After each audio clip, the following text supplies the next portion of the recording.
episode 737 of Longbox Heroes, the Lamborghini of comic book podcasts. Joe and Todd here. Todd, hello. How are you? I'm doing great. Ready to do another podcast that's a monument to man's arrogance, Joe. Let's do this.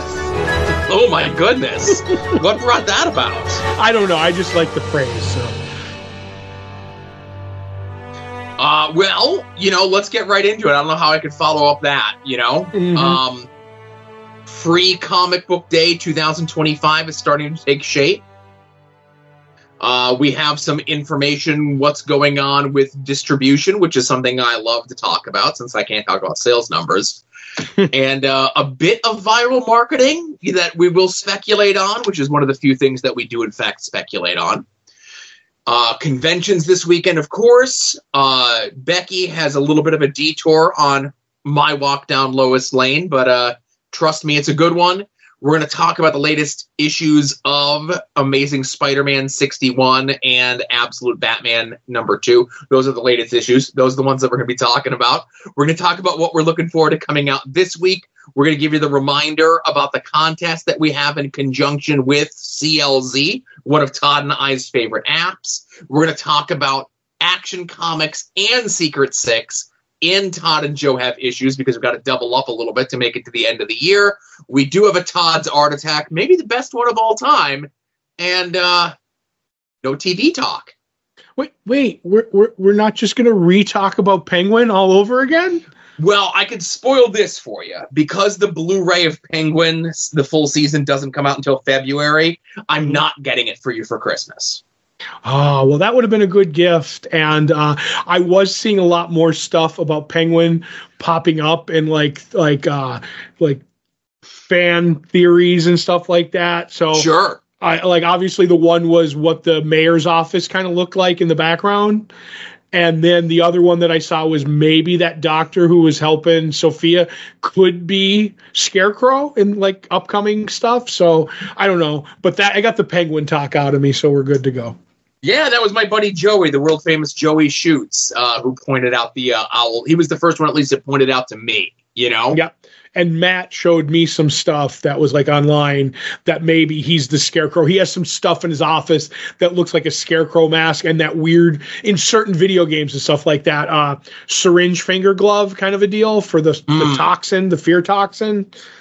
But anyway. Interesting. So we're getting information here as February solicitations are starting to roll out. They're not complete, but we're getting information now about Free Comic Book Day 2025. Image is doing a couple things. One, they're doing 2 Transformer-themed ones. One, a little bit more serious, encompassing all of the Energon universe stuff, G.I. Joe Transformers and Void Rivals. And then they're doing, I guess, what would be a humor book called Worst Bot Ever. Mm-hmm. And then they're doing a I Hate Fairyland Scotty Young book to celebrate the 10th anniversary of that book. And boy, does that make me feel old that book has been going on for 10 years. I feel like that book is 3 years old at most. They did do one round of renumbering and a separate mini-series in the middle of it, kind of like an Untold Tales of I Hate Fairyland. But especially since that's a book that you get the variant cover, which is the real title of the book. Mm-hmm. And I don't think they're going to do a freebie cover of that. But I read G.I. Joe this week. They did a new #1 that's entrenched into the Energon universe stuff. I have been reading Transformers. I didn't get all the mini-series that led up to G.I. Joe. Mm-hmm. I just got the Cobra Commander one because I like Cobra Commander. But I'm happy to see that Image is doing well with the license for G.I. Joe and Transformers enough so that they're able to support 2 books and have it be 2 Free Comic Book Day books, right? Right. I ended up picking up the G.I. Joe because somebody asked me to, so I have that here in my pile. I have to give it to them yet, but I did read it. It was okay. Mm-hmm. Yeah, they kind of, and again, no spoilers, but they did overhype what the big shock of the thing was. Mm-hmm. That's all. Right. But that's cool. Image has that. And then IDW, we know what they're doing for Free Comic Book Day. This is going to be the launch of their horror imprint, which is either IDW Dark or Nightcaps. I'm not really sure. Mm-hmm. Okay. But that's a great way to get people on board with it. Have it be your Free Comic Book Day stuff. Give them the first taste for free, and then see if everybody hops on with your new offerings of stuff, you know? Right. I'm glad they're doing new 30 Days of Night. I remember that, at least in my opinion, from my history, my reading, 30 Days of Night was the book that kind of put IDW on the map for me. Maybe for me too. And the premise of that book, not being a horror guy, I absolutely loved the idea of vampires that show up in like the Arctic Circle kind of area where, you know, the sun goes down for 6 months, like you're in trouble. And I'm like, that's brilliant at the time. And spoiler alert, I loved that movie. Loved it. Now, I never saw the movie. The movie's great. The movie, what sold me on the trailer was the main vampire. He kind of has, because they have like a Scandinavian, like, you know, Eastern European accent, the vampires. And he shows up and the one lady goes, it's like, oh, please, oh God. And the guy just like leans into her face and goes, God, no God here, or something like that. And I was like, I'm in. I don't know what this is. I got goosebumps. That's such a great scene. And I love that movie. I don't know. Like, that made money, so it's not going to go on our list of movies, I think. It's a one, whether it made money or you say it's good, it can't go on the wheel. Wow. Okay.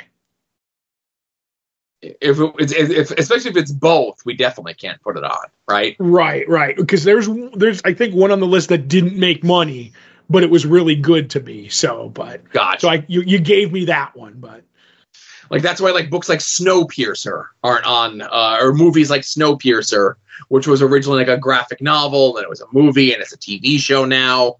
Mm-hmm. That won't go on the list because apparently that's good. That Snowpiercer movie with Chris Evans is really good. Yeah. So the TV show I watched the first season of, and I tapped out. Can't go on the list. Right. But then the other thing that IDW is doing with Free Comic Book Day, they're also doing a shared Godzilla universe book. Okay. The Free Comic Book Day is going to be written by Tim Seeley, who journeyman writer. He's written everything from the Grayson arc of Nightwing that we talked about a couple weeks ago, which was one of the first things that Tom Taylor did at DC.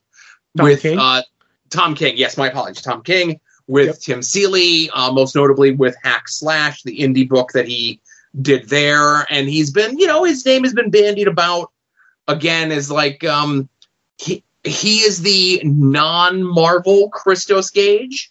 Okay.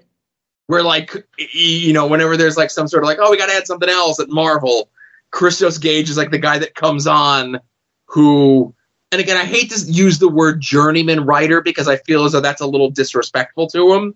Mm-hmm. But it's definitely like he has his style, but his style is that of a chameleon, where he could fit into the books very seamlessly, but most importantly, could hit deadlines.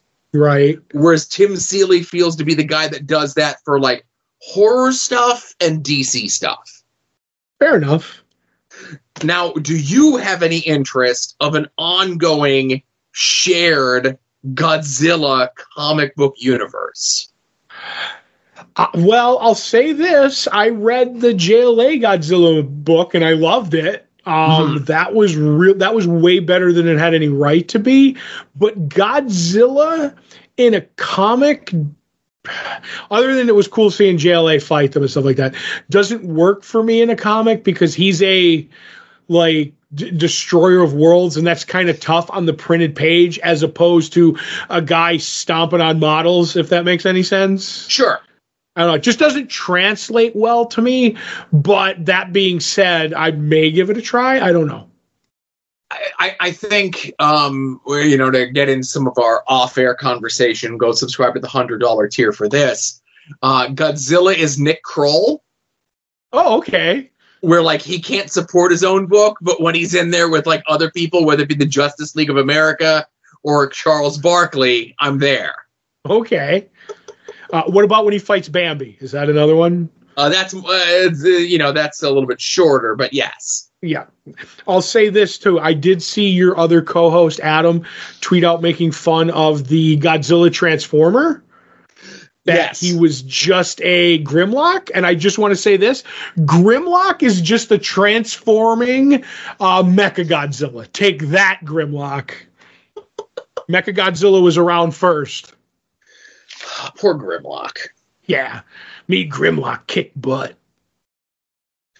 Not lastly, but leastly. So we had talked about this publisher a little bit earlier this year. The publisher Scout Comics. Right. Had been having some issues for the better part of the last 6 or 7 months. Not paying creators, soliciting stuff and not delivering, changing hands of ownership multiple times. And just this week, with their October books being delayed, they were dropped by Lunar. That's not good. That's not good. Now, the books are still coming out through Diamond, which is, again, something that you and I have discussed on and off air, where there are certain independent publishers that are having their books come out both through Lunar and through Diamond. And for the most part, they come out on the same days, or the same week, rather, but just as an example, like Mad Cave, for example. Mad Cave, if you order your Mad Cave books through Diamond, you get them a week early than you do with Lunar. And there's other publishers that if you get it through Lunar, you get it the week earlier. I think Ahoy is the one where if you get it through Lunar, then you get it the week prior to Diamond, right? Madness and chaos. Right. Again, and this is where you run into issues with two distributors. Negative for us, where it confuses us. It's like, I thought the book was this week, whatever. That's tip of the iceberg when it comes to an independent publisher missing deadlines, and to have one of the two major distributors say, you're done. We're not going to put your books out. You can't get your books out on time. We're dropping you. And this is the first time that I think that this has happened since the split happened, with there being two distributors, over the last 4.5 years that there have been two distributors. Yeah. Yeah. And this hits close to home because I do love that Rogues book that they put out. Yeah. And it makes me feel I'm not getting another Rogues book from Scout ever again. Like they solicited up to issue 5 at one point, and I have two of the issues, I think, so far. And I don't know how far back that goes, those solicitations, because me and Adam talk about it all the time because we get the books. And I just feel like this is another, what they were under Amigo, and I feel like that went under, and now Scout's having problems, and I don't know how much more Rogues that group I'm going to get in my life. So, obviously, I mentioned at the top of the show, I don't know how sales numbers work these days. Forget about how international sales numbers work. But the fact that Amigo, I think, when they were publishing Rogues, that was the only book they were publishing. I think, yeah. Right. And then Scout picked up Rogues when whatever happened with Amigo happened with Amigo. And I would assume that if Rogues is strong enough of a title that another publisher picked it up, that if Scout goes under, I would assume that another publisher could or would or should possibly pick that book up, right? Right. Hopefully. Because it's not an in-house book, and, to kind of put it in a way that works for me with Trauma, Toxic Avengers, Sergeant Kabuki Man, NYPD, Terror Firmer, those are the in-house movies, but then they would do pickups where it's somebody's independently trying to get their movie released, and they pay that person pennies on the dollar to just distribute their movie to get it out. That's kind of how I feel Rogues is here with Scout. And as I mentioned, there were payment issues, behavior issues. They got a new financer over the summer. They were one of the many companies that announced that they're going to be doing a horror line as well. And all of those things are great, but you actually got to get product on the shelves. Yeah. So because I am not a publisher, I'm not a creative person when it comes to writing or drawing or editing or coloring or any part of that thing of the comic. I read a comic and I talk about a comic. Mm-hmm. I'm of two minds on this. Like, obviously, I side with Lunar in the fact that, like, you're making a promise to retailers that product is going to be there, and then the publisher is not giving you that product. But whatever issues or concerns are going on with Scout internally and externally, I'm glad that Diamond is kind of like giving them a little bit of leeway to get back on their feet. But how long can you let them get back on their feet if they're not giving you product? Yes, and I'll say this because I did a little journalism while you were talking. Amigo has done maybe 2 to 3 dozen titles they had at one point, but none of them over more than 6 issues. So it would always be like a one shot or 3 issues, at the most 6 before it went out of business. So they did have other stuff, but Amigos and Nancy and Hell were the 2 that they threw it on their back. And speaking of Toxic Avenger, the last time you were in the shop, which I don't know, maybe hours ago, a Toxie was coming in the side door as you were going out the front door. Come on. Yes, like Becky literally goes, after you, not the second, but you were gone, and she goes, I can't believe it again. Joe missed Toxie again. Was it working Toxie or was it like shoot Toxie? It was shoot Toxie. Oh, either way. Yep. Shoot Toxie. But if you're shoot Toxie, you got working Toxie in the car. That's what I was going to say. I've seen him put the mop in the car. I've said that the day he was doing the autographs and the photos. Yeah. And Toxie wasn't there. Our good buddy DJ ran into him. I was coming out and he was throwing the mop in the car, and I was like, oh, Joe's gonna be sad. This is the 3rd time I've missed Toxie at the shop. He's your triple Mr. T at this point. Oh my God. But at least Homer knew Mr. T was gonna be at the mall. And he said, I'd go a little bit later. I didn't know Toxie was going to show up, right? If you had just stayed. No, you were all, I got to get out of here. Todd's boring me. My kid needs food. I'm hungry. I got to eat. Right. Your kid ain't going to waste away. But no, it would have been funny because I thought about it too as he walked in. But then Becky made a point of, she's like, he keeps missing him. All right, let's move on. Yep. Lastly in the news, and this is just rumor and innuendo, speculation, we don't know what's going on. Monday night, it was posted all around the different social medias and Reddits and Blue Skies, wherever it is you get your stuff, that they were building a giant neon Spider-Verse logo in Chelsea, New York. Wow.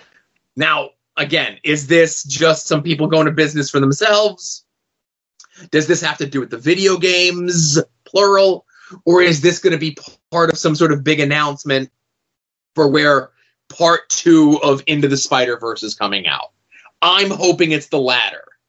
But I've just remembered the last time that they tried to put some neon constructs up in a major city to promote something. They called in bomb threats. So they did not call in bomb threats for this yet. What was that? For Aqua Teen Hunger Force. I don't remember that, but okay. This was many years ago. There's 2 characters. Have you ever seen Aqua Teen Hunger Force? Listen, the group that I hung out with at the comic shop, I was the one who brought Aqua Teen Hunger Force to them. Okay, so I can increase the ranks of people that watched and enjoyed Aqua Teen Hunger Force unencumbered to 3. Okay. It's me, you, and my wife. Mm-hmm. So, Ignignock and right, in Boston proper, to promote the upcoming new season, they put up like LED, like almost like light bright looking signs of them. Mm-hmm. Just like a viral marketing campaign in like the early days of viral marketing. And people saw them, didn't know what it was, saw people putting these stuff up and called in bomb threats. Jeez. Now, I don't know. I'm going to guess that this was before the Boston Marathon bombing. Mm-hmm. But I have a friend of mine who actually, he wasn't one of the people doing it, but he was involved with the campaign. And it was one of those things where after that happened, Adult Swim, Cartoon Network, Warner Brothers was like, never again. We're not doing anything like this ever again. And they held to that fact, you know?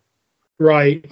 So the marathon thing was 2013. Okay.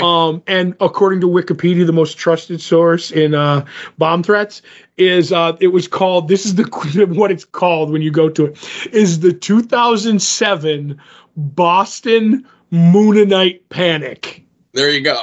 Which is a great name. But that's fantastic. I love the Moonanites. Oh, the Moonanites are so good. So that's all that's in the news. There is conventions. I have a feeling like it's a light week for conventions. I could see next week maybe being a little bit lighter. I'm very excited to talk about like 3 weeks from now's conventions. Mm-hmm. I think the weekend, like the week before the December, like whatever the first week of December, it's going to be a lean 20 minutes on conventions. Oh, my God. But this weekend is Big Apple Comic-Con in the Big Apple, New York. Maybe the Giant Spider-Verse thing is in conjunction with that. But some of the folks that are going to be there is Al Milgrom, Billy Tucci, who now likes to just be called Bill Tucci, but, you know, you're in 1994 previews catalogs as Billy, so you're Billy. Yep. Dean Haspiel and Heidi McDonald. Heidi McDonald is one of like the leading names and forces in like comics journalism. Mm-hmm. So to see her being at one of the conventions and advertised as one of like the celebrity guests that's going to be there is like super cool. Right. But yeah, so we'll have the link to Big Apple Comic-Con if you're going to be in the Windy Apple this weekend. Definitely go check it out. I think it's just a one-dayer, if I'm not mistaken. But if you have a free day, you know, hearing people talking about going to conventions again and seeing like conventions like this makes me long for going to these conventions. It makes me really want to get out there and go again, you know? Yeah. I'm going to keep an eye on the Baltimore site for when their press passes go live. Yeah, buddy. Did you hear? Well, we'll talk about it in 2 weeks. How about that? Put a pin in that. Right, and I do like when maybe this is what you're talking about, when we were given tips to people on how to get press passes. Sometimes it's not that hard, you know what I mean? Sometimes the hoops you have to jump through are apply, end of steps. You know? But we'll have the link to information about Big Apple Comic-Con in the show notes, along with information about the soon-to-be-named network at soon-to-be-named-network.tumblr.com. Anytime any of the shows go live, of course, you can find them at their own individual websites. You can find them through the podcatcher of your choice, or the one handy-dandy one-stop shop for all the shows, soon-to-be-named-network.tumblr.com. Me and Words, the only people keeping Tumblr in business, and Neil Gaiman, but his is for another reason. Shows including, of course, this show that you're listening to right now, Longbox Heroes, Longbox Heroes After Dark, Puzzle Warriors 3, Profane Arguments, At Odds with Wrestling, We Need Wrestling, which are crossing over this week because of the AEW show on Wednesday, Final Wrestling Place, Porch Talk, which I think is wrapping up because we're getting a blizzard on Thursday. And even though they had their finale last week, go back and listen to the entire collection of Wings on Wings, or even just go to their website and search for the 2 episodes that Todd was on and listen to those if you've never listened to them before. You know, I would have to say of the 2 episodes I've heard, those are the best. And I heard them because I was on them. Right. I always feel bad. It's been a little bit since I've been on a podcast, like a week. That isn't one of these ones that I do here. And I always feel bad when I'm on that podcast and the podcast that I listen to on the regular. I'm like, well, I can't listen to that podcast because I lived it, you know? Mm-hmm. Yep. But yeah, so, and anytime any of the folks from those shows go on other podcasts and they let me know that they did, we'll make sure to link them up over at the Tumblr as well. Be sure to check out our sorry. No, I said, yep, I was agreeing. Be sure to check out our friends and the stuff that they're up to in and around the internet as well. Go check out our friend Mike Sterling's blog over at progressiveruin.com. Go check out our friend Kevin's blog over at helliansteam.com. He makes all sorts of regular podcast appearances, but they're on their own isolated networks that are independent of us. But just to shout some of them out, he needs to, and again, I give Kevin a hard time, but he needs to do a better job of like putting his podcast on the site. But anyway, go check out Rick Williams, The Chop Shop at freekaratechops.storeenvy.com. He's got all these like cool resin figures and pins and stickers of all these like sci-fi fantasy wrestling inspired art things that he does. Go check out Jason Sandberg's Jupiter over at the Indiegogo page. Go check out Chris Runt's Battle Monsters. These are two supporters of us that had self-published comics. Chris Runt's website is fortressofcomicnews.com. You could buy it digitally or in print, his self-published book.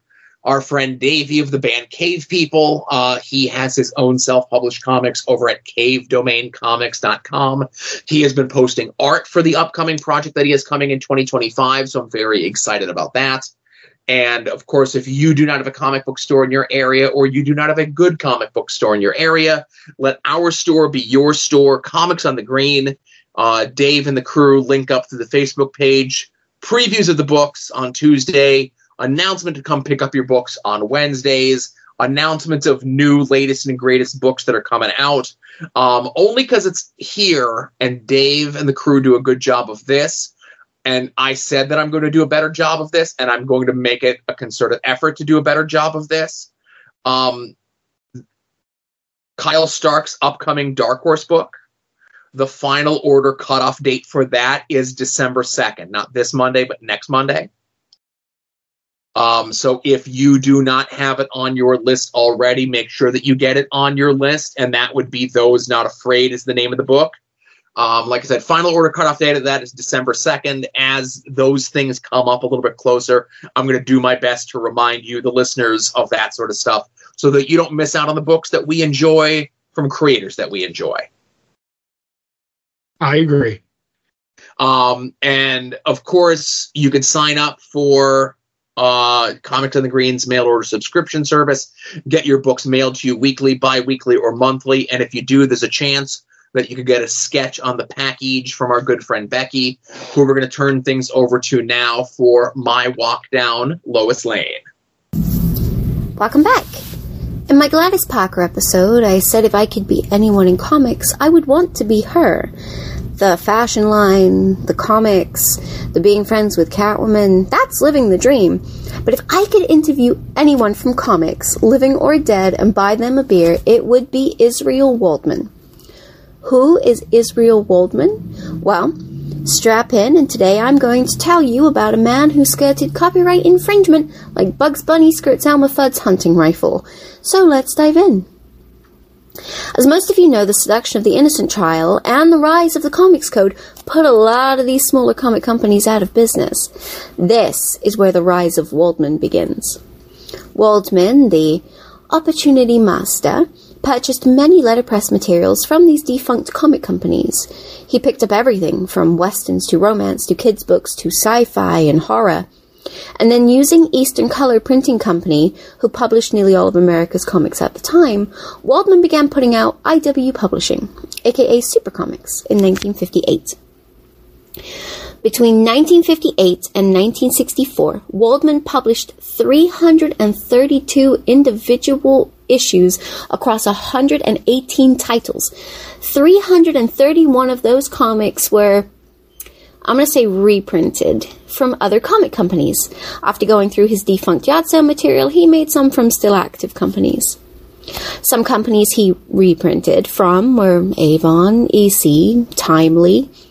For example, his Human Fly 10 is Blue Beetle 46. His Strange Planets 15 is Journey into Unknown Worlds 6. His Daring Adventures 11 is Phantom Lady 14. And his Realistic Romances 1 is literally just Realistic Romances 4 from Avon. He published the work of Sol Brodsky of Marvel, more on him later, Mike Esposito of DC, and others without giving a single care in the world. The only original comic ever published by Super Comics is Marty Mouse #1 in 1958. And I can hear you asking me, but Becky, what about intellectual properties and artist rights and companies possibly finding out blah, blah, blah? Waldman did not care. He was publishing Plastic Man, The Spirit, Blue Beetle under the very noses of their owners. In fact, Joe Simon sold pages to Waldman and said that Waldman was a cold, businesslike man who did not care about the condition of the pages and cared even less about the copyrights attached to them. It's pretty savage. So how do you get away with it? Well, it's easy. He took a comic, let's say Matt Baker's Phantom Lady 14. He either used an existing cover that was just recolored, or paid for a new one, slapped a new name on it, like Daring Adventures, gave it a random number, like 11, bypassed distributors and sold super cheap to retailers who put them in packs of 3 for grocery stores and 5 and dimes. That's an old school Dollar Tree. He was also vague about publishing dates and when to sell them and pull them from shelves to ensure perpetual saleability. Super comics don't have numerical issues and they have very few number ones. Back then, ones weren't really tested in the market, so stores didn't want to give them a chance. However, issue 15 of a random book? Sure, it has 14 other issues behind it, so it must be a success. Grand Comics Database is my personal comics bible and has a pretty in-depth catalog of all 118 titles and where they originated from if you want to follow me down the rabbit hole and maybe find a super comic version of your favorite character. I purchased the Daring Adventures 11 because that is the closest I will ever get to owning a Phantom Lady by Matt Baker. And I do collect super comics. I have the romance ones and I have their original counterparts. I give them to people as Christmas gifts because they're hilarious. And I will tell anyone who wants to listen to me about Waldman. And I could keep going, but I don't want to be cut for time. So what happened to Waldman? Well, when Super Comics ended in 1964, he started something again with Sold Brodsky. And we're going to talk about it next week because it's, well, you're going to see. Tune in next week for more. Thank you very much, Becky, as always. And what a fascinating story that was about Super Comics. Like that was crazy. I knew a little bit about that, but just to like the unmitigated gall to like, I'm just going to reprint these books on the sly under new covers.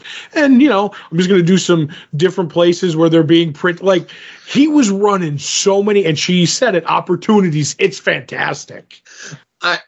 My favorite part of the opportunity was I'm going to renumber these books instead of being a number 1. I'm just going to arbitrarily put a book out as 15 because newsstands are dumb.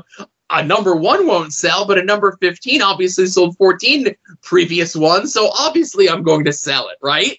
Yep. That was a very famous thing. That's why, like, when you go look, and EC, and I think it was EC and other ones, were because EC wasn't always a horror thing. Like, the books would be like a romance book, and then all of a sudden they're like Tales from the Crypt.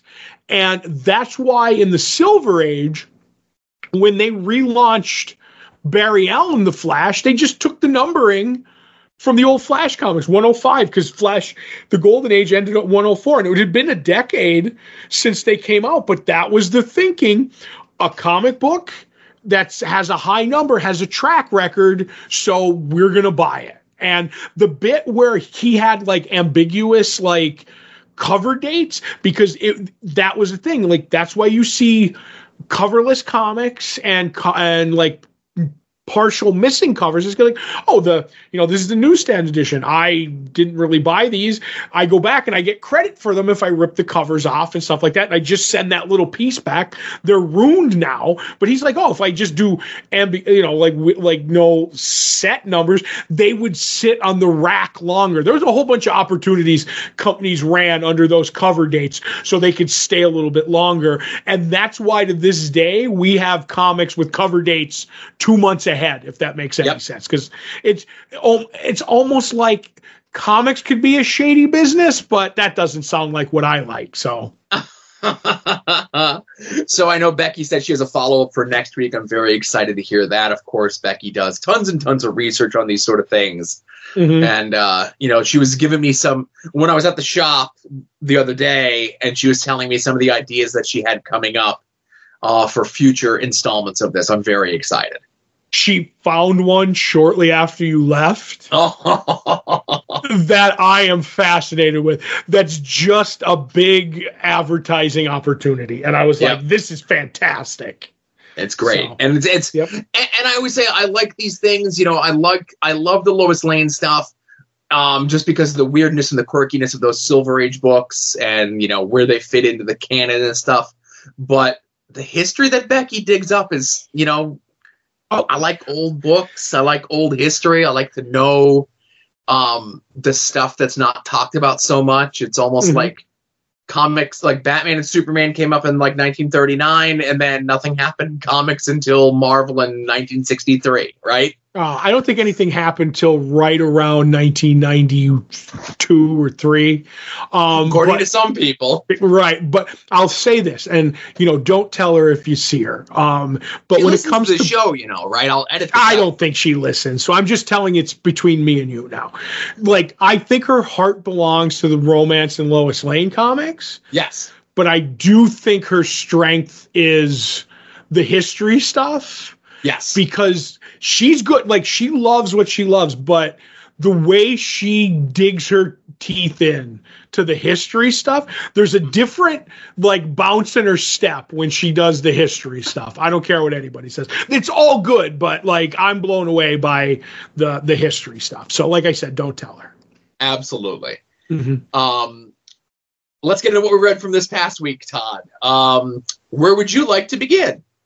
As the one true Spider-Man fan on this podcast, I'm going to start with the book I was looking forward to most, which is Spider-Man, The Amazing Spider-Man 61, with written by Joe Kelly, art by McGinnis. I forget his first name. Don't have it in front of me. Ed McGinnis. And McGinnis. I should know that. But the book starts out with Spider-Man doing Spider-Man-y things, fighting a new villain, I think, which is Burnout. And I like the bit where as he's saving the person, he's asking him to help with all the things that he's dropping, and how that turns out into a typical Spider-Man moment actually kind of cracks me up, because, he does save the day against Burnout, spoiler alert. But then, Joe, business is picking up, because the man, the myth, the legend, the Sorcerer Supreme, Dr. Doom shows up, and, love it. Typical Doom arrogance. I'll give Joe Kelly that. He's got it down and says, you've been chosen because I need you. And basically Spider-Man kind of tells him off. And, Doom leaves in a huff. And we get a bit of business with, Peter showing up at Aunt May's house, and we get the supporting characters and how it all goes wrong there again. And there's a bit of comedy in here that I absolutely love, with like Aunt May talking about like what Peter Parker code is for like going to the bathroom is like, well, he won't be back for 5 hours, kind of a bit. And all the people kind of know what he is. And I thought that was funny. So he ends up going up on the roof as Spider-Man and runs into Spider-Boy, which I don't know much about, so I just kind of glanced over that. And then things go sideways, and Sintros, a magical being, shows up. Spider-Man's got to fight him, and he's like, I'm way out of my league. And that's when Doom kind of shows up again and says, like, this is why I chose you, and I can help you if you accept. And Peter does. He gives him the backstory of how Strange, when he was the Sorcerer Supreme, made this deal to like protect the realm from these things, and now you have to kind of have a tournament, and he's like, it's not what I would have done, but it kind of worked, so I chose you, and now you're my magical avatar, and I'm giving you these magical things, which, what was the name of them? They were called the Reeds of Ragador, which the first part of that really irks Doom.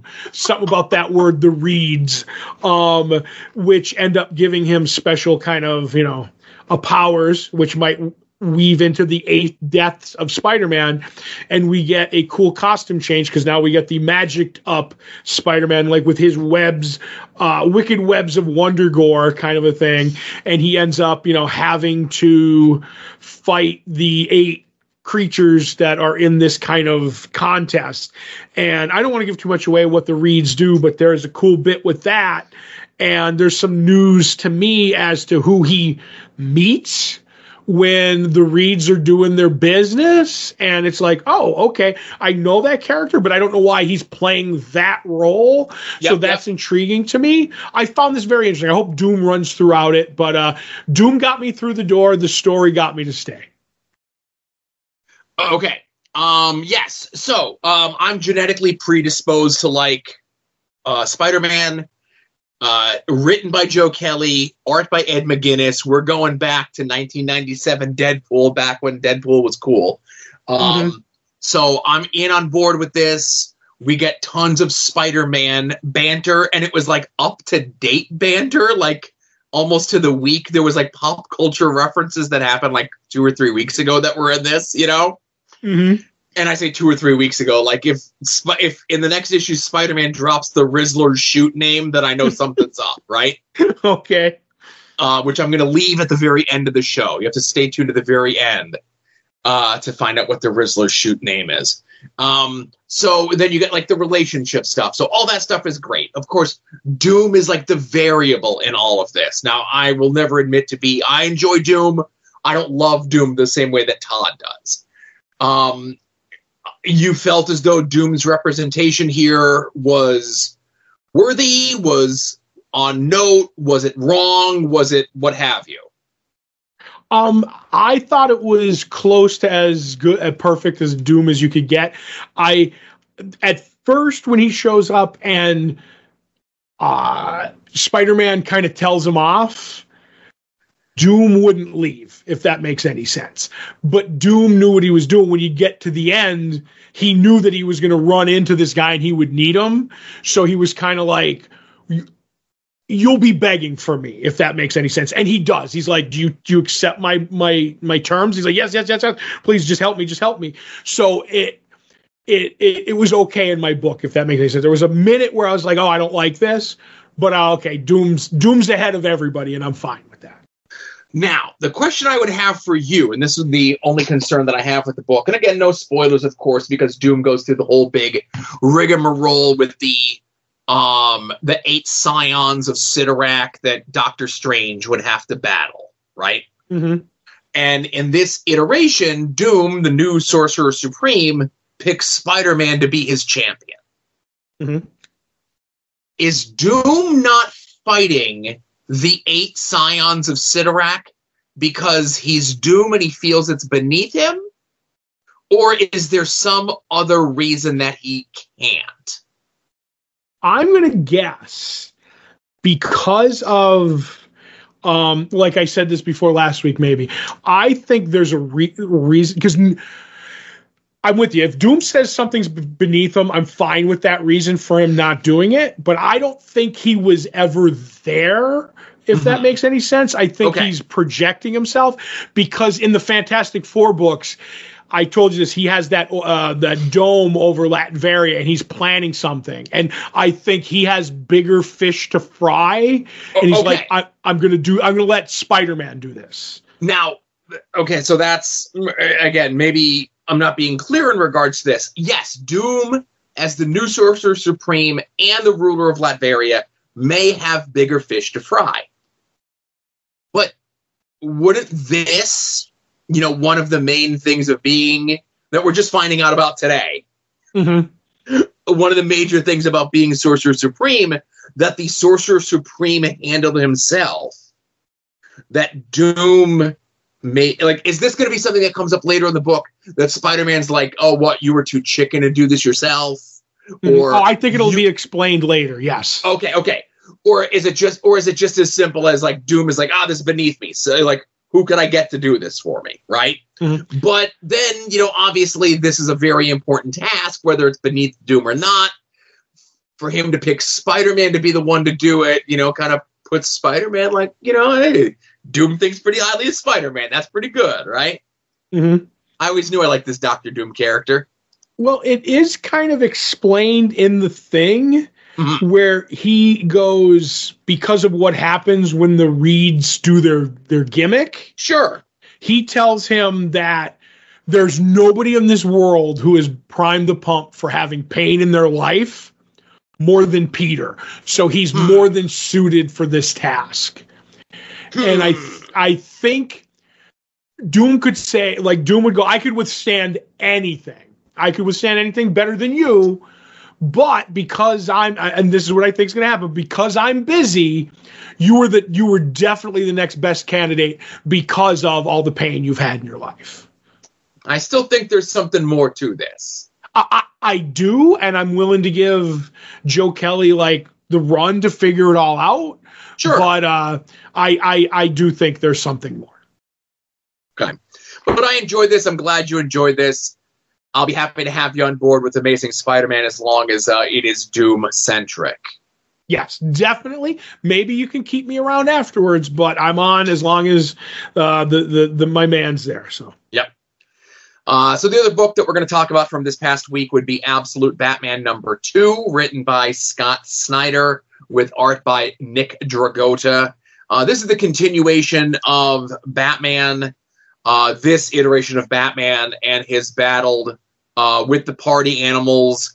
I don't remember if we got the name in the first issue, but we get the name of the person who's in charge of the party animals, Sionis.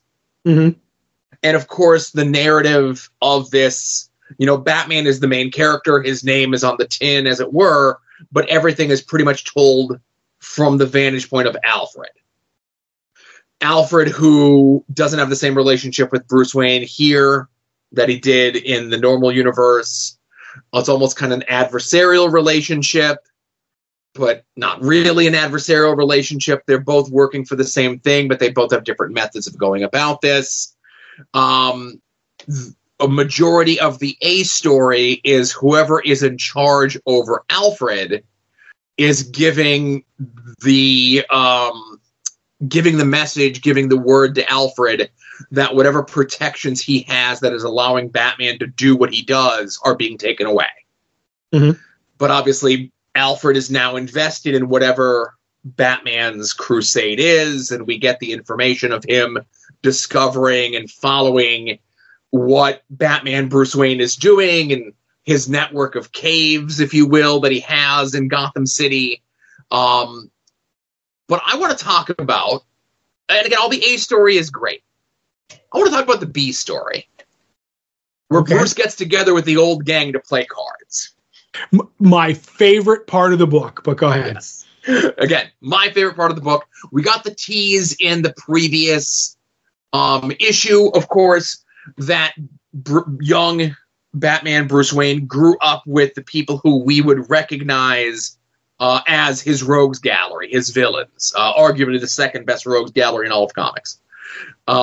Killer Croc, Penguin, Riddler, somebody missing from the table, and then when they're playing cards, they say jokers are never welcome here. Mm-hmm. Now, in issue 1, when they showed the picture of them all together as kids, there was a Killer Croc analog, there was a Penguin analog, there was a Riddler analog, there was a Catwoman analog, and there was also a Joker analog. So something happened between the kid that they knew, that we recognize as the Joker, to this moment for them to say Joker. Like, a line is that not going to be that heavy-handed in this book unless it means something. Right. And again, of course, they have the empty seat there for Selina, Catwoman, etc. And we get some flashback stuff of young Bruce dealing with the loss of his father, because again, we could talk in a month that Bruce's parents don't die in the way that we remember. His father is the only one who was killed when they went on a field trip to the zoo. Mom is still alive. And, obviously Bruce is going through a lot as a young child. And they start to build that relationship here when they were younger between Bruce and Selina. So obviously Selina not being there at the card game, I'm liking the layers. The action stuff is good. The art is beautiful. I like the new relationship with Alfred, but this is the stuff. This personal relationship. The people that we know from the other universe are his villains, his adversaries, are his friends here. Mm-hmm. This is the stuff that I like the most in the Batman book. Listen, I'm with you on all that. There's not much more I can add. I'm just going to say, the first page of this comic, legit gave me goosebumps after reading last issue, where it's Bruce pushing on the door because his father's body's locked him in, if that makes any sense. Yes. And he's pushing on the door, and then they cut to another shot, and the light's coming through it from the bullet holes that has riddled his father. And then, the typical bat kind of origin. That was fantastic. I was like, that's a tough shot. And then it goes on, we get the backstory with the him relating. And then there's a bit with Commissioner Gordon and Bruce's mother, who's still alive at this point. So I'm wondering what's going on there, if that makes any sense. Yes. And I'm like, okay. And we kind of get a bit of Selena and Bruce's relationship when they were young. And that was a cool bit where he kind of tosses and I won't give it all away, he tosses the science medal away, and how, that kind of comes back. And I'm with you on the card game, because it makes me want to know more about all those characters, and how Bruce is pumping them for information is absolutely fantastic. Two things, and then I'm done. I'm actually shocked that this is a part story, because remember last week whenever I did Superman, I was like, oh, Superman seems to be the only one that wasn't a one and done. And then it's like, oh, this is part 2 of a major story. And I'm like, oh my God, okay. You did a great job of starting the issue with a feel of a story that's one and done. And I think Wonder Woman's going to do the same, that they're going to have a 5 or 6 parter. But Superman was the only one that really kind of went to be continued. And I'm like, okay, so that's a good job of doing that. And now I know I'm going to have a whole story, and I like it. But the ending that I thought was really cool, where Bruce has his vehicle, if you will. Yeah. All the bits that he gets to it, absolutely love. I think Snyder's a good writer, so I'm not worried about it. The only thing that bothered me was this broke guy, because he's not the guy with all the money. How did he get this? Does that make any sense? That looks expensive to me. And so I will speculate and say that by day he's a laborer working in construction. Yeah, he built it from spare parts, but right. That's where I'm going to, but it's still something that's my brain goes to, and this is my Joe nitpick. You're one guy. How do you put the tires on that? That's a 4-man job. You know what I mean? But you know how when stuff bothers you, I've worked in construction. Yeah. And I've dealt with vehicles like that, and I know how problematic they are to work on. And I'm like, okay. Bruce needed help for that. Sorry, that just bothers me. Maybe he's got a network of cronies that we just haven't seen yet. Something. And like I say, I'm always open to whatever the writer's going to do. But now you know how I feel when you say things on the podcast. I understand it. I can't relate to this specific example that you're giving, but I understand it. Gotcha. Okay. So that's what we read from this past week. Let's get into what we're looking forward to coming out this week. If you head over to patreon.com/longboxheroes every Tuesday at noon Eastern time, we put up the poll post, which is a link to all the books that are coming out this week. Whether you get your books in print, whether you get them digitally, whether you get them sent to your home, however it is you get your books, be forewarned, be forearmed, know it's coming out this week. Todd and I attempt to guess what the other is most looking forward to coming out this week. Todd is currently in the lead over me with one correct guess.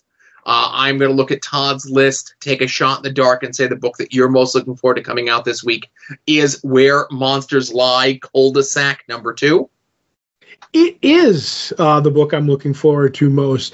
And I'm going to go out on another limb and say that is also the book you're looking forward to most. It is also the book that I'm most looking forward to coming out this week. Not a lot of number ones, a lot of middle of the story arc, end of story arc-ish, I think, with Action Comics, if I'm not mistaken. It's wrapping up like whatever's going on with the Phantom Zone-y stuff there, but we'll have stuff to talk about next week.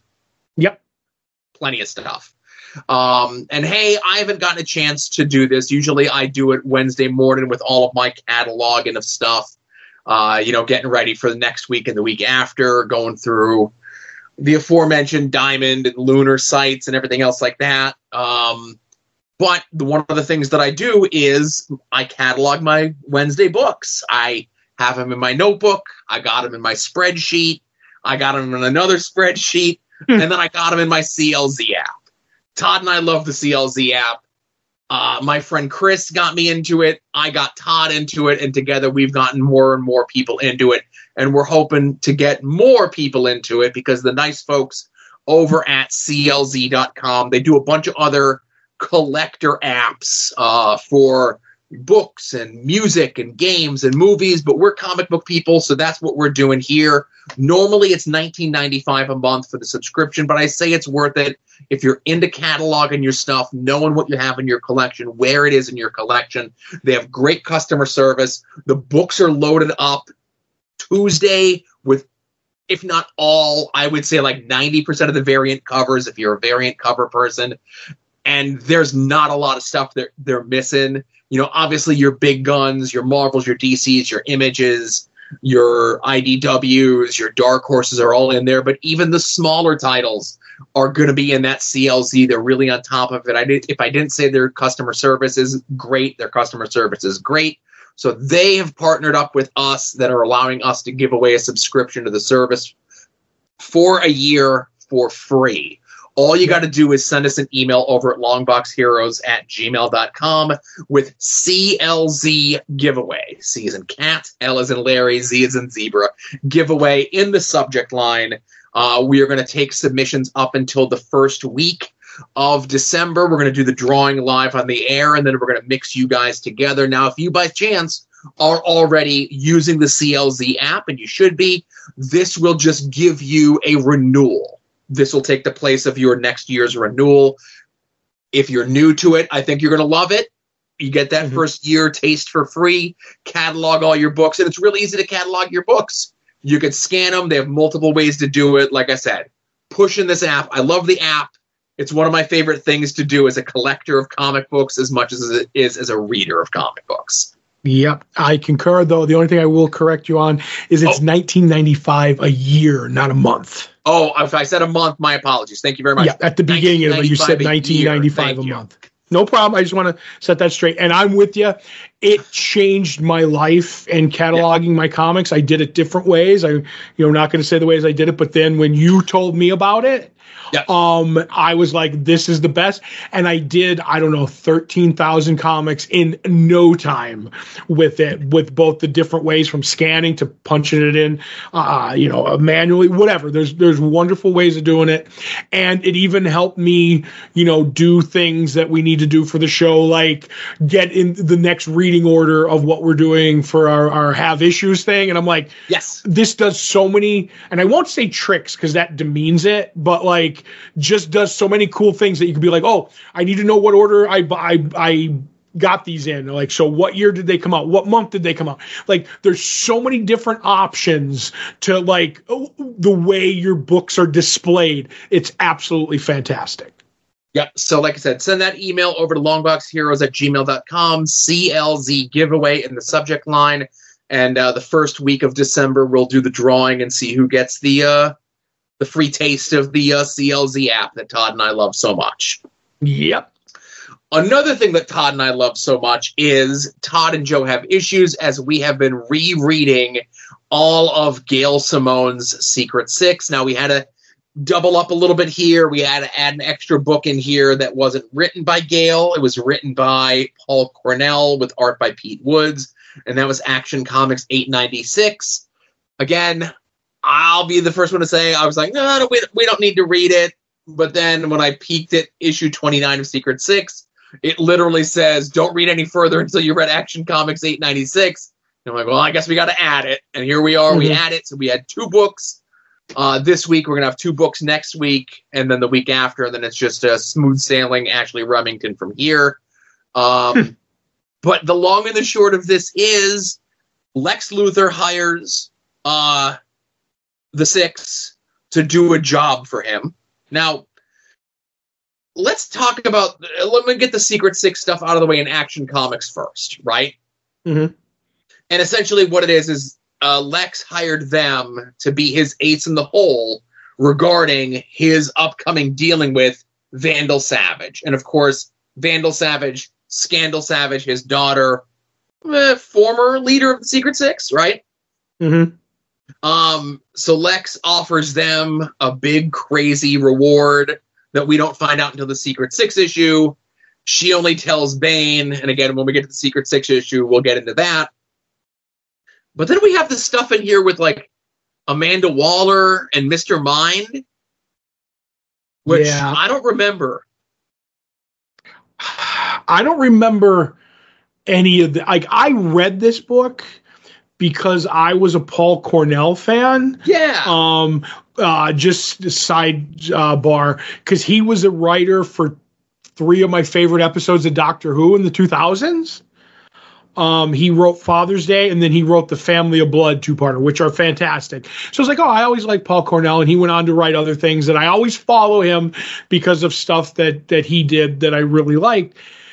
And I remember, like, there's, like, black orbs in this, and because he's kind of channeling the Black Lantern stuff. And then we end up, either it was before this or after this, we get, like, the only time Death's been outside of a Vertigo book in a long time. And I was like, okay, but I don't remember. Like, the one thing that really threw me off was, like, the Lois Lane robot that was running around. I'm like, this is all a blind spot for me, Joe. I don't know what was going on in here other than the Secret Six stuff. Yeah. So again, I just want to mention that in passing. I don't know whether Mr. Mind, because this was, as you mentioned, this was a run that Paul Cornell did on Action Comics, which was like Action Comics without Superman, essentially what it was. Yep, it was pretty much Lex Luthor's Action comic at this time. Yeah. So I liked seeing the Secret Six here, but I don't think Paul Cornell got their voices the same way that Gale did. Obviously, they're Gale's characters, you know, whether she created them or kind of shaped them in the way that she needed them to be shaped for the story that she's telling. But, and again, Paul Cornell is a great writer, not taking anything away from him, but it was seeing his words coming out of these characters' mouths and them acting in a way, again, like 50-50, that didn't really fit in, at least with what I felt we had been reading of them in the main Secret Six book. Makes me feel okay that maybe nobody's other than Gale has picked up the mantle of these characters in however many years it's been, you know? Because I was going to bring that. I felt like I was watching beloved characters go through the motions, if that makes any sense. Mm-hmm. Where, like, there would, like I said, Paul Cornell I'm a big fan of, but I feel like he didn't get the feel of the characters like you said. I said the only line in it that has anything to me that sounds like one of the characters is Ragdoll when they're going to wherever they're going, and he says, did Daddy offer us a trip to the zoo? I like to watch the monkeys, wild screaming, throwing poop, and sometimes the monkeys join in. I'm like, that right there is the most Secret Six thing in the whole book. But, you know, other than that, I was like, and it's weird, like you said, seeing somebody else write them, because the only other person who's written the Secret Six in this run that we're reading was Ostrander, and Ostrander was doing the character he pretty much did the blueprint for, which was Deadshot. So yeah. I'm like, it's bizarre to see anybody other than Gale write the Six, and not like, you know, like, all right, Ostrander just did Deadshot, which I'm fine with. So, right. So heading over to the main Secret Six book. Oh, and you know what? I'll say this. I thought Pete Wood's art was okay. Yeah. I didn't like the way it was colored. Yeah, I think and I'm going to say this again, I think the only thing he really loved doing was Ragdoll, man. Ragdoll stuck out, and that's, like, I think his Ragdoll pops, but everything else seemed, I don't know. I'm with you. I don't know how to put it. So the issue ends with it being the Action Comics issue ends with it being revealed that Vandal Savage has like a detonator and it's going to blow everybody up. Mm-hmm. We get to the Secret Six issue. Now it's not Jim Calafiore on art; it's Marcos Mars on art. And let me say, art's fantastic. Yep. I think as much as you were saying before, Paul Cornell got Ragdoll with the words.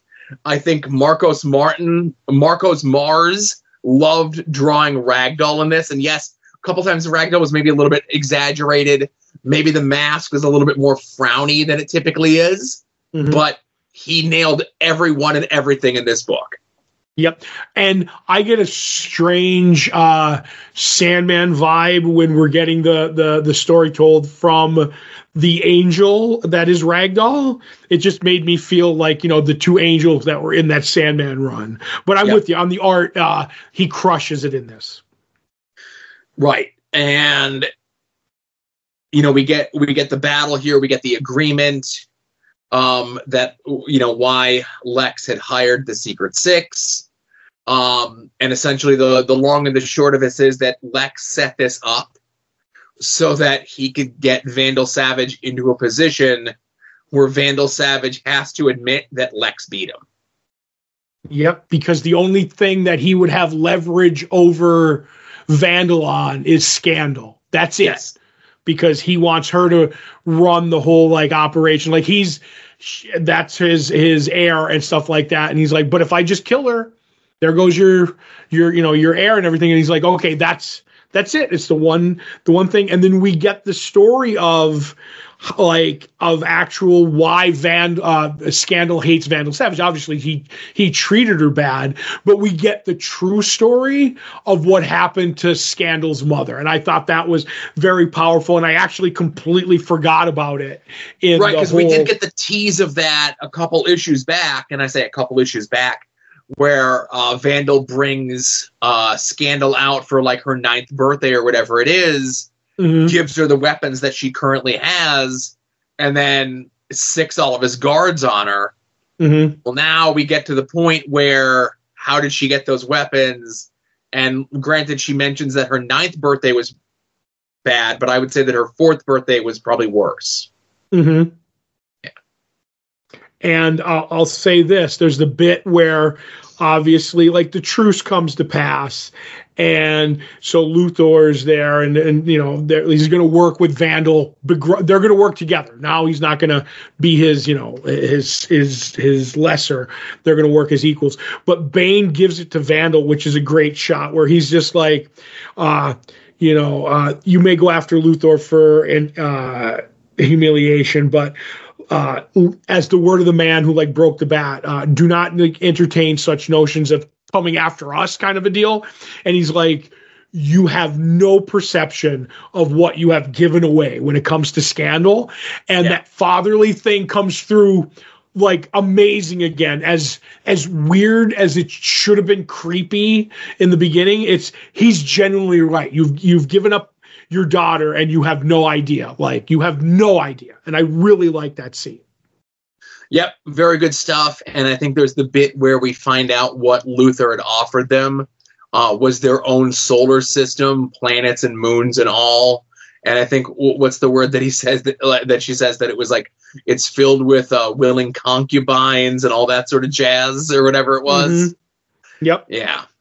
So again, I think Deadshot's the only one who was maybe upset on that one, that they But I did like prize. That Bane was kind of like a world fit for a princess, you know what I mean? Kind of a deal. So, but anyway, good stuff. Fun as always. Next week, again, we have 2 issues as well. This is going to be issue 30 of Secret Six and issue 19 of Doom Patrol. Another crossover thing there. And as we just mentioned that, I would be remiss to mention that as we record this, Gail Simone's Red Sonja novel Consumed is out today. Both in hardcover and the audiobook is out currently as well. If you are so inclined, if you have Audible subscription, you could get it that way. Gail rules, man. She's one of the best to do it. And the fact that she's getting to do a Red Sonja book and her run on Red Sonja is arguably one of our favorite runs of a character, of a comic, of a book of all time, modern history, let's say, right? Right. So for her, Gail, to get a chance to do a novel in the Red Sonja world is a pretty huge deal for her. She got a lot of press for it as that was coming out today. She has migrated over to Blue Sky, and she's been having a lot of fun interacting with everyone, kind of talking about the book and heaping praise on her in a very self-deprecating, in a way that only Gail can do. So if you haven't already bought the book, buy it. If you bought it, buy it for somebody else. It's the holiday season. Buy it as a gift for someone, right? Yep. And I'll say this. I think it's both yours and I's greatest honor sometimes that she acknowledges and interacts with our social media posts. So great. Yes. Again, like I said, we are a very small podcast in the world of comic book podcastery. And anytime that we get any sort of acknowledgement, even from you, the listeners, when you guys retweet stuff out, that is really super cool, or repost, or whatever verbiage we use on social media, sharing it on social media. That to me is more important than a like or a review on whatever podcast app that you're using. But the fact that you're willing to put us on your feed and say, like, hey, I know a lot of people will say a retweet or a repost does not necessarily mean I condone this. But in my heart, it does. Do you remember when you used to rail against iTunes reviews? Oh, yeah, I still do. What a different time. I won that rivalry. You did. I won. Just like so, I could add to my list of victories iTunes reviews and David Carradine. That's a twofer right there. That's it. But hey, social media. Speaking of which, if you're on Twitter, I'm on both. Blue Sky's got a couple things they need to fix if they really want to cater to me. But we do have Todd's Art Attack over on Twitter.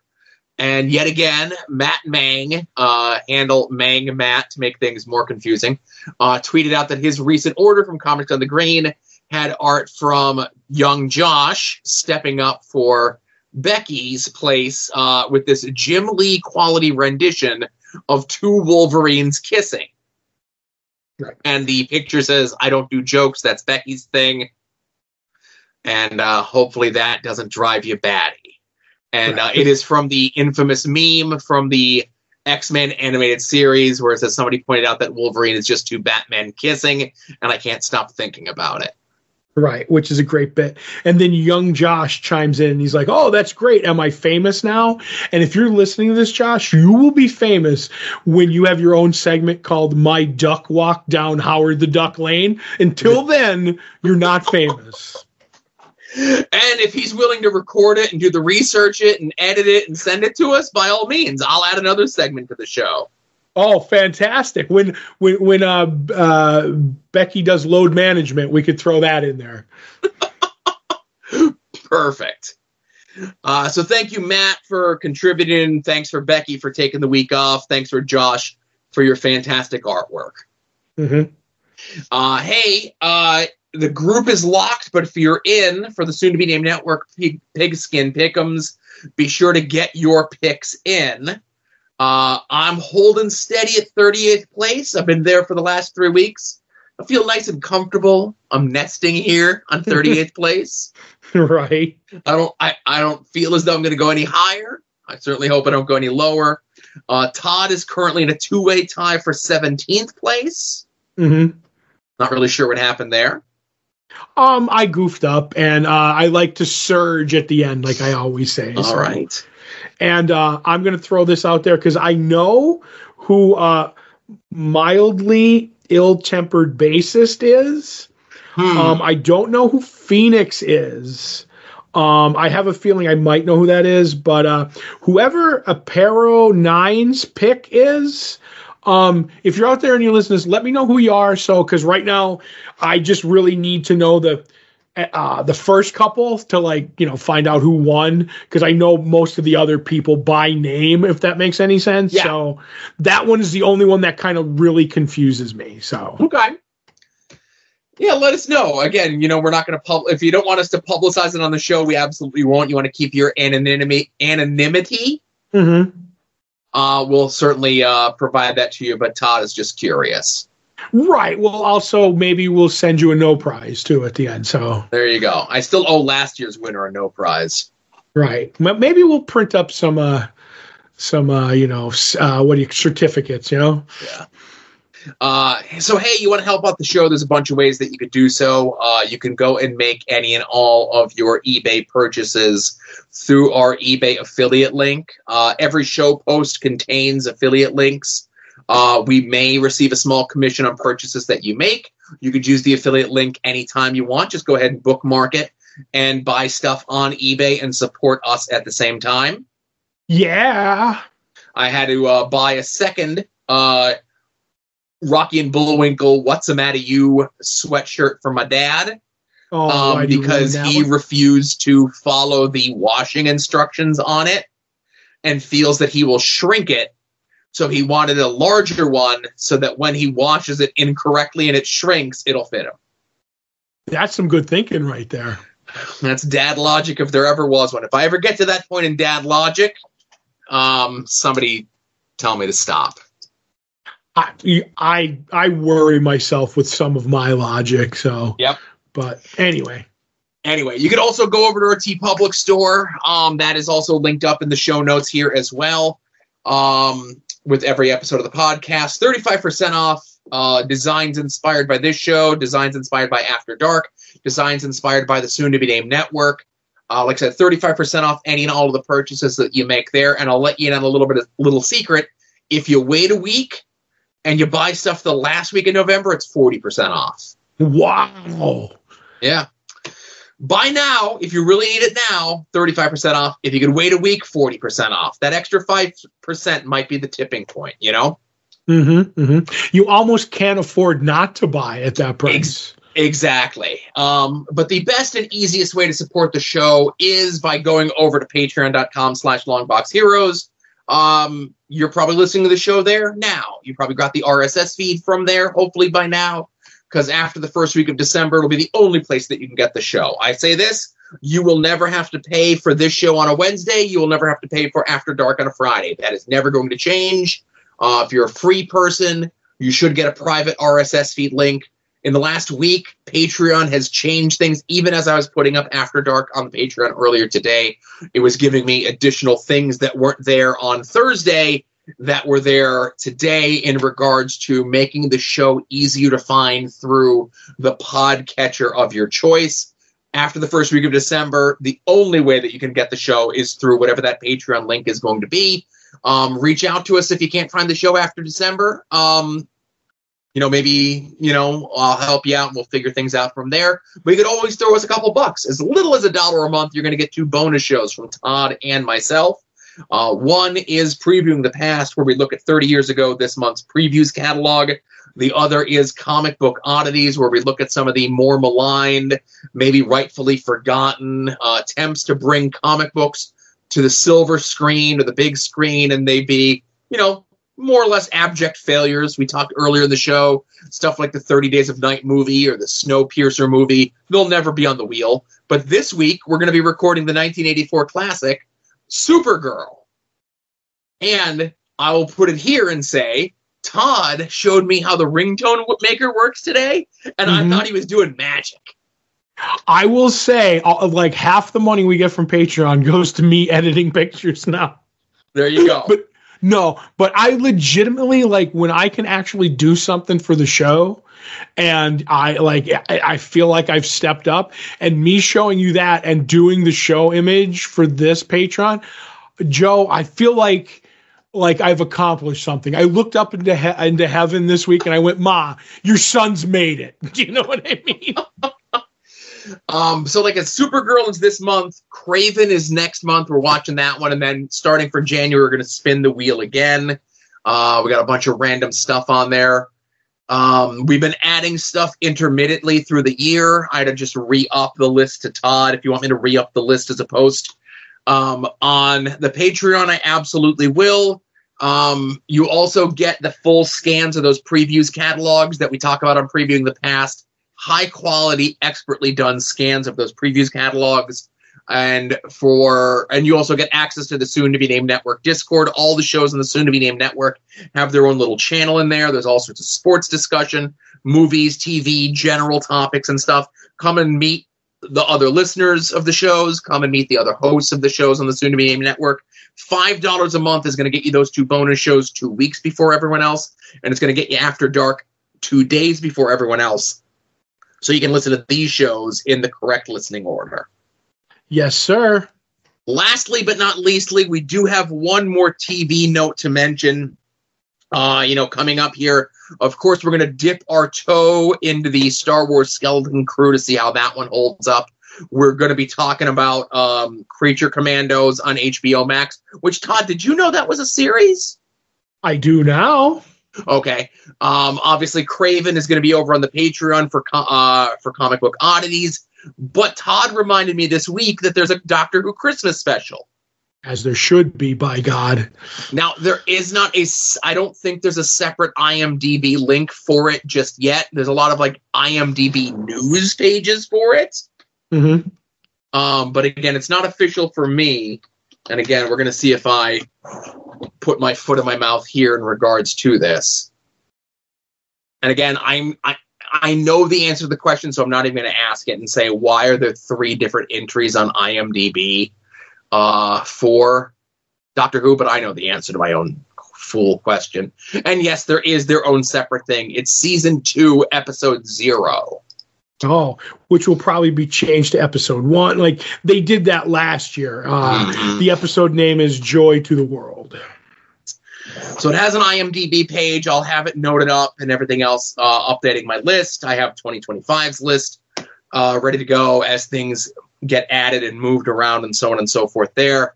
I have a lot of projects for myself. Again, collect that final order cutoff list so we can talk about it on the show. Put up a separate post for what we have on the list upcoming in the future for Comic Book Oddities. And like I said, everything's migrating over to the Patreon. Patreon.com/LongboxHeroes. There's more free stuff than there is pay stuff. If you want to give us a couple bucks to get the extra stuff, great. You don't have to. But like I said, we're mentioning it here. In 2 weeks' time, the other site's going away. Yep. I might have you play taps for that, Joe. I might do something. I don't know. Mm-hmm. But that's going to close out episode 737 here of Longbox Heroes. For Todd, this is Joe saying thanks, everyone, for listening. We'll see you all here next week. And the Rizzler's shoot name is Christian. Ooh. Remember, be a faucet, not a drain.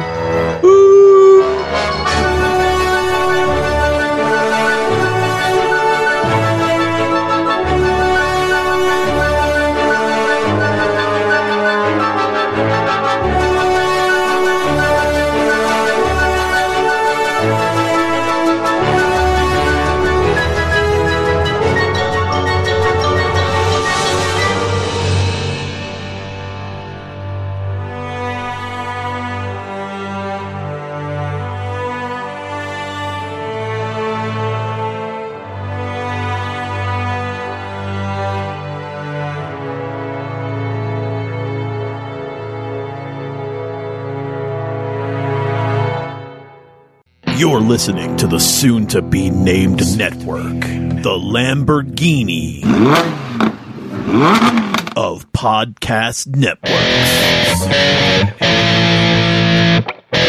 The Rob is a Longbox hero. The Rob is a Longbox hero. He gives us five stars.